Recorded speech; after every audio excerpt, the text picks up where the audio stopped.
Could you just tell us a little about Ben Harper? I know he got the contract yesterday, and just I'm sure it's very nice for him and all that. But what have you seen from him in the? Yeah, no, he's come in and done a good, steady job for us. He's a big guy. He's a defender. Makes people think when they're on the ice. And like I said, I didn't know much about him before. I knew he played some in the NHL and seen him play against us a few times with different teams I was on, coaching, and steady, does a good job. And he came in here and did a good job, and he's earned a contract. So good for him. Well deserved. You had said several times that you wanted somebody to take hold of that position, and he did it. He just did it by just being safe, playing smart, playing hard. Not flashy at all, as we all know, but he's just doing a good job there. And I think our team's played really well. And since he's been in the lineup, not putting that all on him, I'm saying, but just the makeup sometimes, and with a guy like that in the back end, big physical guy when he has to be. He was just saying that he played forward up until he was 16, which I didn't know that. No, I had no idea. Yeah, so he said he still feels like he's learning, to this point, I guess. That's good. No, yeah. I had no idea about that. Yeah. How do you think Schneider and you complement each other? Well, they've been playing fine. Solid hockey, steady hockey. Again, like he's not a fancy guy, and just make the simple plays. You get the puck out of the zone and defend well. That's what we want from him. That's what he's done. Nothing fancy at all. Last week you were talking about, when some of the kids played with maybe veterans that they were deferring a little too much. You wanted to see them shoot more. Mm-hmm. Phil, though, looks like a guy, and even in the playoffs last year, he seemed to be shooting a lot. He looks like a guy who doesn't hesitate. Is that what you're seeing from him? Well, he's Phil still wants to pass the puck, but no, definitely the last number of games this season, he's starting to shoot a lot more pucks, but he's getting success. The pucks are going in the net, and when that happens, you feel pretty comfortable shooting pucks, and we talk about it every day. I mean, every day we, in practice, the coaches, shoot the puck. I mean, 2-on-1s, you see them out there fooling around, and Vinny Trocheck putting it through his legs and going back and forth, Brad coming in. We want them to do that sometime in practice, but we also the good habits of shooting pucks. And so some days I get a little ticked off out there with them, and let's start shooting some more pucks. It's simple, but, if you don't shoot the puck, it doesn't go in the back of the net. But the guys are doing a better job with it, no doubt. From the early last year compared to where we're at now, I think it's a big progress for our team. We're shooting a lot more pucks. I don't know what the numbers say, but for me on the bench, that's what I see. Is Cooley staying out because he just wants to stay out, or is he out tonight? Cooley? Cooley's playing tonight. He's playing tonight, yeah. No, he's a kid. He wants to stay on that ice. Yeah. He'll be the last one off. Have you ever coached a defenseman like that in Fox?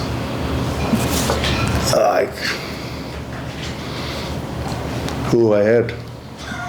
Theodore was pretty good in Vegas, but he was a young kid, similar to Foxy, but not the same level. But, he's a real good player now. Probably not. No, probably not. So what makes him unique then for you? I talked about it the other day. I don't think you were here, but he reminds me of a guy like Brad Park, patient with the puck. He'll let guys come at him, and he'll still beat them somehow. And 90% of the time he makes the right play. Sometimes we're on the bench saying, and trying to catch yourself, and then he puts it through the guy's legs and does an outstanding play in the offensive zone, where most defensemen are going to reset those pucks, and that's what we're comfortable with as coaches. So he's a high-risk player, but the risk numbers are real good for him because he can make those plays. I don't want Jacob Trouba doing those same plays, and I love Troubs. So, Is Fox a guy that when you guys are off the ice, when you're doing video work or whatever, is he a guy that has a lot of questions, or is he more of like a reserve quiet? Reserve quiet, yeah. Murph will drag him in there every once in a while just to show him a few things, but he's a reserve guy. He's quiet. And, honestly, most of those guys, they go home and they watch their shifts, and they got the little things on their phone, and they watch their games. But sometimes coaches, as I say, sometimes they're watching always the offensive side of the plays, and we're watching the defensive side of it, so that's why coaches do their video sessions with those guys. How much of a luxury is it for you that you have these two pairs who basically, they play together almost their entire careers? Mm-hmm.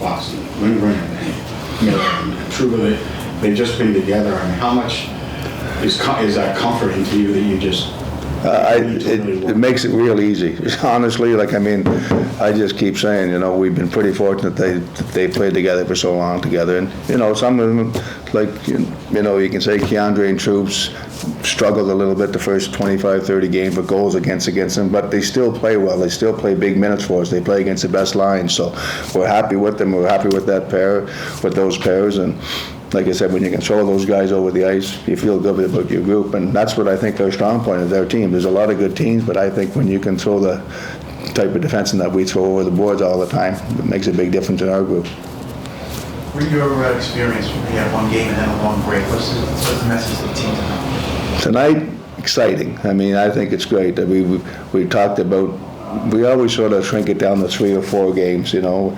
Before the Florida game, we talked about, you know, we got this amount of games left. Let's try and get these points, hungry for these points. They're important points.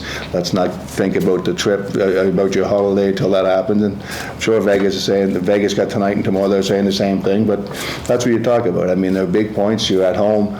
Let's finish it off right, go have a great break for 7 or 8 days, and then come back ready to go again. So players are aware of that, and you just hope they, and I know our guys are prepared for it, you know. They'll prepare the right way. You talked a couple times, Vince has brought up a couple times and did the analytics stuff. How much attention do you pay to analytics versus, you know, the eye test? Well, we get both every day. Yeah. I mean, I get reports every day. I get, we do our stuff every day, like I told you know, so you pay attention to it, but like I said, I pay attention to the stuff that we do. That's really important. Right. Some stuff over here matches with that. It's exactly the way it works. I mean, just, you know, in terms of it, making your decisions, like, you know, the analytics say this, but you're seeing something different, maybe, like, you know, where do you... It doesn't, honestly, it doesn't, there's not a big difference. There's not a big difference. You can get all kinds of difference in analytic stuff. And I can get all kinds of stuff that we do as coaches, old school coaches, you want to call it, whatever you want to call it. So you match it together and, you know, it's not a big difference. Like when we get the scoring chances, like I told you after games. Right. Most of the times they're pretty close, they're pretty similar. Very seldom are they off base. So we do our work as coaches, every coach in the NHL. We'll do our video reviews, we'll do our scoring chance review, we'll do the shot charts and all that stuff. And, you know, but there's analytic teams that do stuff and it doesn't change. So you're saying that those numbers match up generally with what you... Mostly, not all the time. It sounds like the most important thing is scoring chances. That's what you're looking at. Well, where they're created, you know, like there's all kinds of different scoring chances, grade A, B, C, whatever you want to do, you know. Like I said, I've been coaching for a while and I do what I feel comfortable for me, what's best for me and what's best for our staff. You know, and you, like I said, you get support from other stuff over there. You look at it, you read it. If it's good, you use it. If it's not, you go with what you want to go with. I'm not going to change. What do the analytics say about who your starting goalie is tonight? It says 7 o'clock tonight. You'll find out. You got that right? Did I have Eckler? Yes. You did. Yeah, real young. He was in first year. Yeah. Yeah, he was just drafted. And That doesn't